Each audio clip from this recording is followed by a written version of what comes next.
Perkenalkan kami kelompok 17 ingin menjelaskan tentang materi fungsi inverse dan fungsi bernilai real. Kali ini saya akan menjelaskan tentang fungsi inverse dan fungsi bernilai real. Pertama, perhatikan konsep fungsi inverse. Jika suatu fungsi f memetakan himpunan A ke himpunan B, maka selalu ada suatu pemetaan balik yang disebut f inverse atau ditulis f inverse yang membawa elemen dari B kembali ke A. Tetapi penting untuk diketahui bahwa tidak semua fungsi memiliki inverse yang merupakan sebuah pemetaan. Inverse baru dapat menjadi fungsi yang sah jika f adalah bijektif. Jika fungsi f bijektif, maka f inverse pasti ada dan disebut sebagai pemetaan inverse dari f. Selanjutnya di teorema 10.5 menjelaskan bahwa jika f merupakan pemetaan bijektif dari A ke B, maka komposisi antara f inverse dan f secara berturut-turut akan menghasilkan pemetaan identitas pada A dan B. Artinya ketika kita menjalankan fungsi f selalu mengembalikannya dengan f inverse, kita akan kembali ke elemen semula, begitu juga sebaliknya. Selanjutnya kita masuk ke bilangan fungsi bernilai real. Jika R adalah himpunan semua bilangan real dan A adalah himpunan manapun yang tidak kosong, maka suatu fungsi f dari A ke R yang memberikan tepat satu nilai real untuk setiap elemen A disebut fungsi bernilai real. Fungsi jenis ini banyak digunakan dalam matematika karena hasilnya selalu berupa bilangan real sehingga mudah untuk dianalisis dan digambarkan. Nah, selanjutnya saya akan menjelaskan tentang visualisasi dari fungsi bernilai real dan fungsi inverse dalam bentuk diagram panah, tabel, dan grafik. Nah, untuk yang pertama dari diagram panah, misalkan fungsi fx adalah 2x plus 1, kemudian dengan domain A yaitu 1, 2, dan 3. Nah, dari hal tersebut kita mendapat mempunyai kodomen yaitu 3, 5, dan 7. Nah, maka diagram panahnya hasilnya seperti ini. Nah, setelah itu setiap elemen di A yaitu dipetakan di suatu elemen di B yang merupakan fungsi.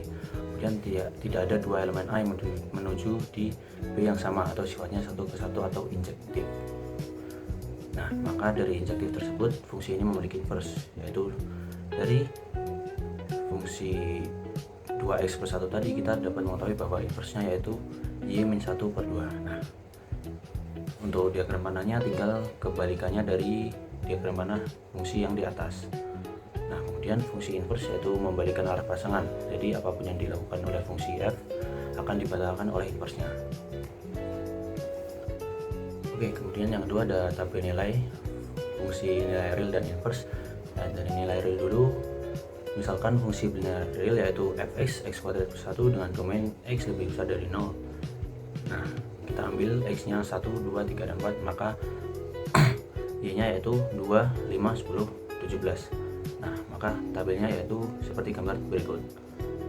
Nah, dari tabel tersebut fungsi meningkat karena domain dibatasi dengan x lebih besar dari 0. Dengan pembatasan ini fungsi menjadi 1 ke 1 sehingga bisa dibalik.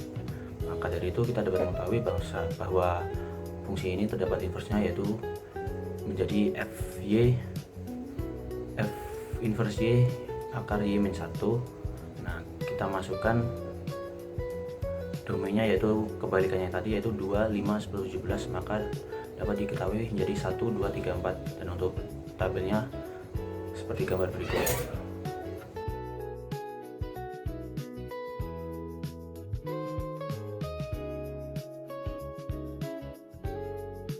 Nah, kemudian yang terakhir ada grafik fungsi bernilai real dan fungsi inverse yaitu dengan fx 3x min 2 dan f inverse nya yaitu x plus 2 per 3. Nah, dari itu kita mengambil buat fx nya yaitu x1, 2, 3, 4. Dengan itu kita memperoleh kodomen yaitu 1, 4, 7, 10.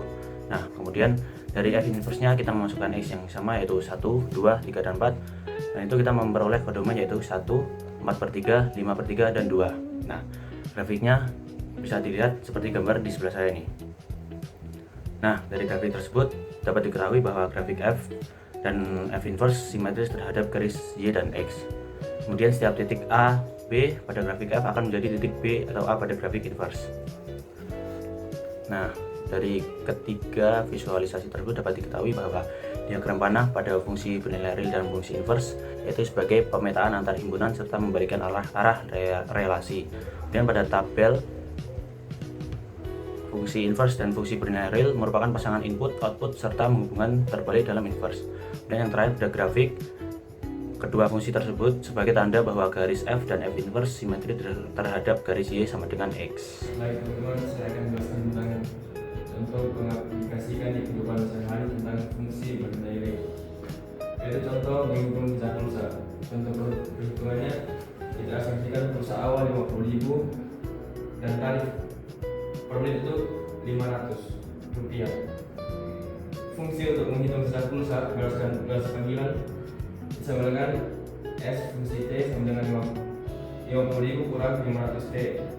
Jika kita melakukan selama 10 menit maka T sama dengan 10. Jadi S sama dengan 50.000 kurang 500 kali 10 sama dengan 50.000 kurang 5.000 sama dengan 45.000. Baik, yang kedua kita masuk ke fungsi inverse. Jika kita ingin mengetahui batas interaksi panggilan, yang pertama itu kita harus balikan rumus asli. S sama dengan 500 T, S sama dengan 50.000 kurang 500 T. Pertama kita pindahkan variabel menjadi T sama dengan 50.000 kurang S. Yang kedua kita dapatkan T. T sama dengan fungsi inverse S sama dengan 50.000 kurang S per 500. Contoh aplikasi, jika kita ingin sisa pulsa kita 10.000 rupiah, maka S kita dapat sini 10.000. Jadi T sama dengan 50.000 kurang 10.000 per 500 sama dengan 40.000 per 500 sama dengan Jadi kesimpulan dari materi ini yaitu bahwa konsep fungsi bernilai real dan fungsi inverse menunjukkan bagaimana suatu besaran dipetakan dari suatu himpunan ke himpunan lainnya secara teratur. Fungsi bernilai real memetakan setiap elemen domain ke sebuah bilangan real sehingga mudah dianalisis, dihitung dan ditetapkan pada berbagai situasi nyata seperti menghitung sisa pulsa setelah pemakaian.